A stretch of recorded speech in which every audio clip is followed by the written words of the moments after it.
Well, let's talk about the inception of Beyond Metals. How did that come to be? So yeah, it was back in 2012. We were gonna go to the Olympics. Me and Tor wanted to like start a web series or do something showing like how we are doing it on the way to the Olympics. So we linked up with Ryan Scardelli, Ice Cream for Breakfast, and we started the show. Just wanted to show like the party side, like how we train while on snow, and just wanted to show like how we do it. It's not as serious as many people may think, and we didn't get to the Olympics. Yeah, so actually, in regards to that, we have a guest question from none other than Olympic gold medalist Colonel Kotz, a.k.a. Sage Kotzenberg. Here we go. Boys, how we living? Hoping the episode is good. Hope the banter is just insane. I've got major FOMO that I'm not there. Zach stole my question, so I got to come up with another one. But I think I got a good one here. KB, can you explain to us how and why you got kicked off the national team of Sweden? And do you think that was a good thing in the long run? I feel like me and you were on the forefront of national teams when we were younger, and obviously so much has changed now. How important is it to keep it real to your own self in these times? Like, what would you tell a younger kid that's maybe in like the same position that you might have been in? Hope that's a good one. Excited to hear the answer. Miss you guys. And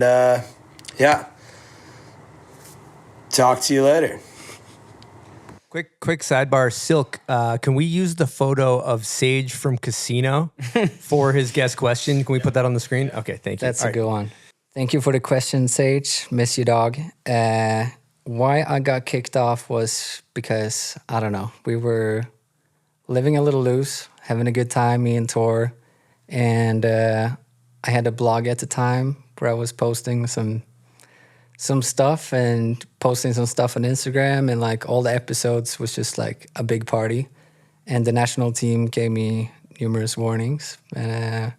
And I didn't take him in. I was just, fuck it, let's keep going. Like, I don't know. I was just trying to, back then, I think I was just trying to get attention, like, build something up, and didn't matter really what I did, kind of. I just sent it on all parts. And then at one point, like, these Swedish reporters and newspapers started writing about me, and I had the blog at the time, and I fired back at them. And that was when they really got like pissed off. So they called me one day, "You're kicked off the team." I was like, oh shit, but yeah, fuck it. And then the same day, Tor calls the national team, like, dropped off. Yeah.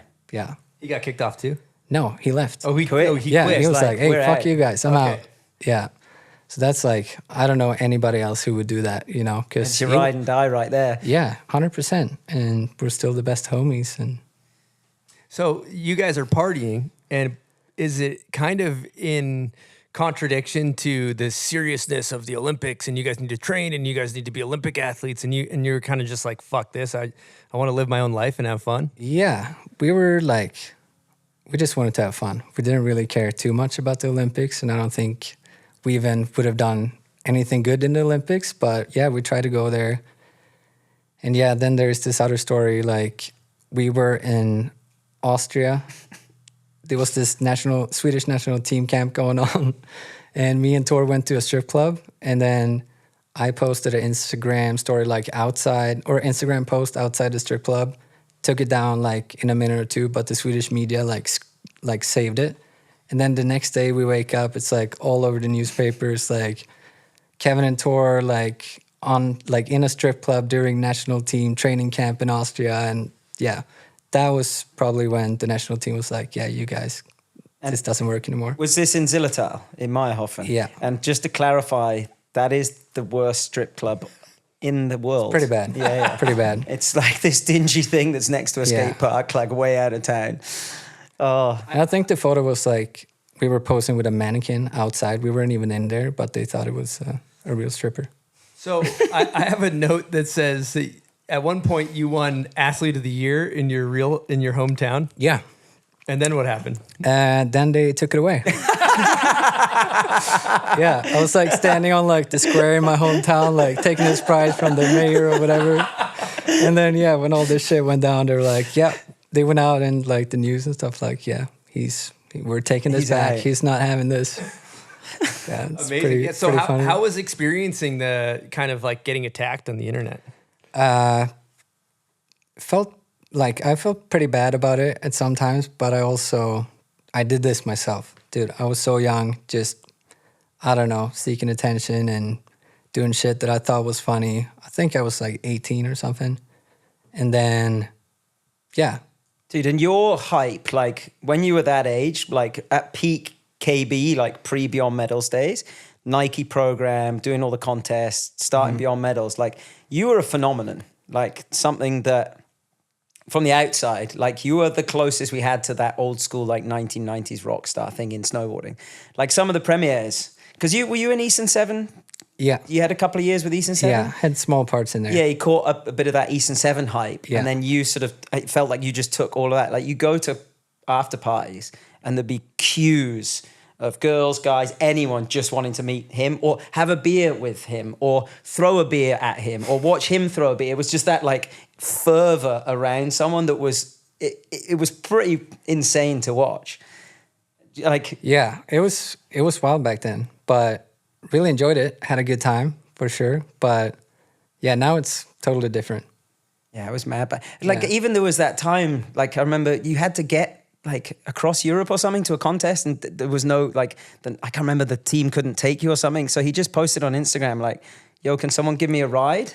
And did guys not drive from the north of Germany or something to Austria to pick you up? Yeah, someone drove me from somewhere like for hours. It was crazy. And And, they I hooked him up with a board and Yeah. super nice guy. We had some good chats in the car. But he drove like from Berlin or something to Austria, which is Nice. like 9 hours or so, 6 hours. Picked him up on the east side of Austria, drove him to Lax, and then went, nice meeting you, and drove back to Berlin. Yeah, that was amazing. It was cool.